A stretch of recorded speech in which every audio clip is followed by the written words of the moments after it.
I got my ball to my butt, yeah. Oh my God, what did I do? I can't take a dump, 'cause now my balls are blocking up The briefest flurry of being on time. That was that. Anyway, hello, Green Room. It's been a while. Hello. Hello. Have we been rumbled? I don't know. I genuinely don't know. Mm. Well, you know, he did turn up on time several times, and we still managed to make it till midnight. Yes, very true, yeah. So I don't think it helps. Even if he does turn up on time, we're still going to bed at like fucking silly o'clock in the morning. Mm. Some things never change. No, nature abhors a vacuum. Anyway, how are you chaps? You all good? Yeah, pretty good. Yeah. Yeah. Well, obviously, we can't talk about anything we're going to talk about in the podcast, but you know, here we are, Green Room. Hello, everyone in the Green Room. By the way, just to catch up, my elastic band ball is progressing nicely. How's everyone else doing? Yeah. It's now the size of a golf ball. Ooh. So you know, just keeping you up to date. I think we for what's left of the reasons to go to Facebook, I think we should all have an elastic band ball update. I'm going to be buying some elastic bands tomorrow because I haven't added to it for quite some time now. Gosh. No, mine's been looking a bit poor. So I had a few elastic bands from Spring Onions, but as I decided my main source of elastic bands would be scavenged naturally and greenly from droppage fish from Postman. The recent cold snappers, many I've found, have been perished and snapped. So, Oh no. I know. Oh, dear. I like green sourcing your elastic bands. That's a particularly fine thing. Well, as an extra bit of challenge to my dog walks, how many elastic bands can I find for free to add to the ball? Nice. Trees are hiding in the hedges. There he is. There's the... Hang on, I've got to do an Australian accent. No. There's the cobber. There he is. Have him. I'll hold him down, Jim. You grab his bands. Oh, dear Lord. Yeah. You're never getting invited to any family barbecues, Elton, that's for sure.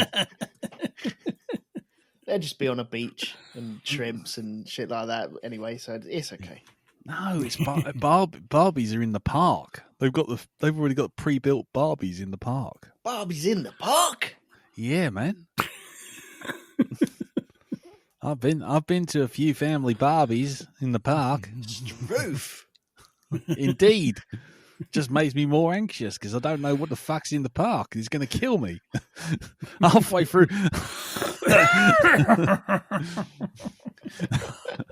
Halfway through me half-cooked sausage, and before the salmonella can get to me, I've been bitten by a spider. Anyway, yes. So They don't call them sausages. They call them... Is it sangers? I don't know. Is that a sandwich? The Australians. Oh, God. No. Let's not insult any other nations. I think in this current political climate, we need all the friends we can get. I think it's everyone for himself, isn't it? At the moment. Well, no, it's everyone against America, isn't it? That's how it's going to go. Oh, fuck America. Fuck them. Fuck them right in the ear. Fucking fuckers. And may I like to say just hello to everyone in America who listens to this podcast and makes up about 50% of the audience. Oh, dear. Don't go. No, come back. No, you decided to go on your own. Well, to paraphrase Billy Joel, we didn't start this fire. No. And it is a fucking dumpster fire, is it not? Trumpster fire. Where's the title? Oh, news update. Australian slang for sausage is apparently a snag. Oh, Snag. I asked John to pick up some snags from the barbie salvo, but the flaming galah forgot. There you go. Yeah. Oh, blimey, O'Reilly. Oh. Yeah. Can't really talk about it too much on the main cast in case it gets, flagged. But I had a very surreal experience at the team meeting today. Works team meeting. Hang on. You're well aware that this is going out on the same feed. Yeah, I know. But most people look at this and go, oh, it's a bonus episode. We'll just skip. Right, okay, cool. But yeah. No, it's just funny. Darren's turned up, by the way. He may appear in a minute. Yeah, we were just like going through all this stuff that's coming down the pipe from various edicts from America now that America owns our company, and then there was some other stuff going on about being sort of, checking through budgets and all this sort of thing. It's very boring.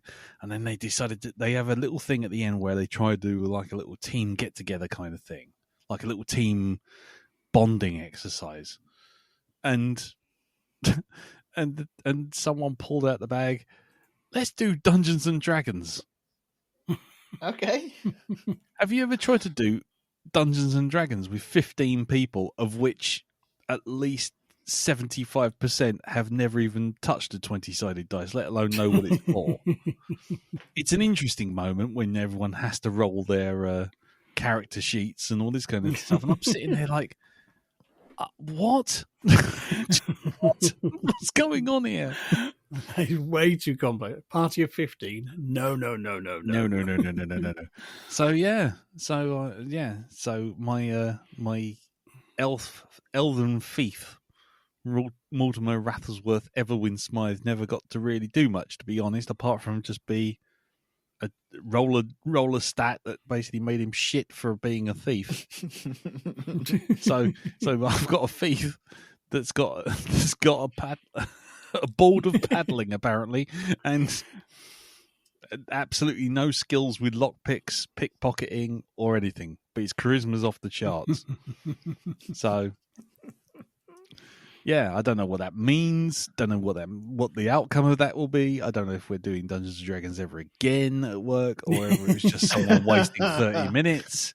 You just sat in the Teams room saying, "Go on, guys." Where are you? Yeah, I'm just like, what is going on? Have I had a stroke? What is happening here? So, yeah, that was a thing. So, yeah, by the time everyone got everything explained to them, it was like, oh, time's up for the team's meeting. Time to move on. Just surreal. Yeah. I think someone's contrived a way to play D&D instead of having meetings. This is what it sounds like to me. Funny enough. Because if you just rolled up your character in that's what they call session 0. Next week, the scenario will start. Yeah, but we aren't going to be doing that because the person running it isn't running the meeting next week. So, RuneQuest next week? yeah, fighting fantasy, I think. We're all going to just sit there and read a book for 30 minutes. It's just like, what is the most surreal thing you can think of happening in a Teams meeting? I mean, everyone's seen dogs, cats, and all that lot, but someone suddenly going, right, allow me to explain to you the history of Dungeons and Dragons while around a table, a combined age of 406 looks on and goes, what? Mm-hmm. Just we're bizarre. out of our comfort zone. Yeah, what is this? What am I doing? Oh, yeah. Oh, I have a suggestion. Oh, go on. In May, can we record? I think at the very start of May, could we record on Skype just for shits and giggles for the last time ever? Fucking hell! Yeah, I heard that was closing. Like, at last, closing with fire. Good Lord! I thought he'd gone. I thought he'd been superseded by Teams years ago. No, it's well, it has, but it was still there, like a trapped fart in an elevator. Nothing describes Skype better than that. I'm sorry. That's exactly what it was. Trap fart in an elevator. The worst bit is the only thing that actually survived from Skype and is now embedded in the fucking thing of Windows 11 along with Teams is the fucking volume leveler. It's the automatic volume leveler. Yeah, the one where if you lean back, suddenly your voice goes really loud, and if you go too close, it goes really quiet. It's like, fuck, what? Of all the useless fucking things in the world you could have brought from Skype. Everything from the terrible color scheme to the poxy interface, you got the one thing that didn't actually work. Yep. Well done. Well done, Microsoft. Yeah. Congratulations. Bonuses all round. Just wondering if it sounds like we're recording in a bucket still. No. Oh, what if? Yeah. Oh, on Skype. Not on now. Skype. Yeah. No, not now. No. Now is good. Now is good. 2025 is good for audio recording. Well, yeah. It's just when you go back to the days of needing a creative sound blaster just to get some sound out. I need a Sound Blaster 16 to work, otherwise I can't get the drivers to work. Let's use TalkShoe. TalkShoe. Bloody hell. Fucking hell. Is that still a... Hang on a minute. Is TalkShoe still a thing? Oh my God, it is. I bet it is.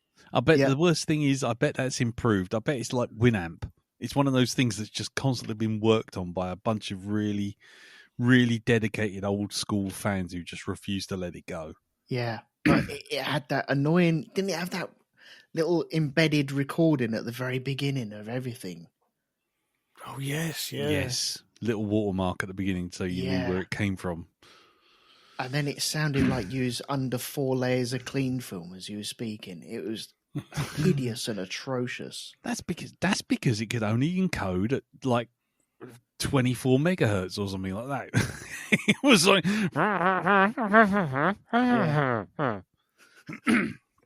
If you weren't speaking through a kazoo, no one would be able to understand you.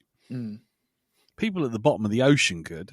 I mean, it was so subharmonic, the noise. That just they're fish down the bottom of the Mariana Trench going, that makes perfect sense. I'm so glad I'm listening into this.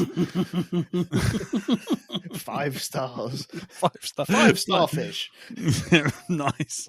5 starfish. Whatever happened to 5 star?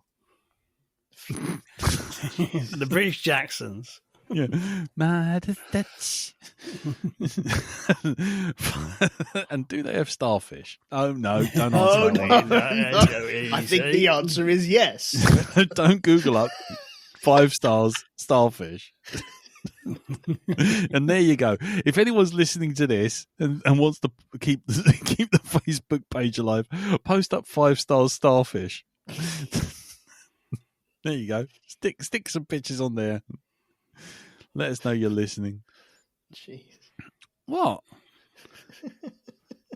5 star are the ones who caused... What? 5 star are the ones that went on the BBC Kids programme in the morning. Yes, they're one of 2 infamous incidents on those. There's a live Saturday morning kids programme, and it had many names. It was the same show, effectively got rebranded, but it was on Saturday Superstore. Yes. And for those of you young or over the pond, basically they'd have celebrities on and you could ring them up and ask them questions. I'm amazed it took probably about 10 or 12 years before this happened. But they had 5 star on and we've got a question from Nikki now. Nikki, what's your question? I just want to ask 5 star. Why are you so fucking crap? Yeah. I don't think I've seen that one. Yeah, that's... there's another one with Matt Bianco. You got a question, Matt Bianco? Why are you such a bunch of fucking wankers? Matt Bianco. God almighty. That sounds like some cheap wine your mum used to drink during the 70s. It's funny as it sounded like that as well. Yeah, oh God, yeah. Get out a little lazy bed before I go to 3. Step 2, baby. Oh, good Lord. The worst bit is I remember it. I don't know if that's good or bad. That's not remembering. That's just burned in. That's what that is. Scar tissue. Yeah.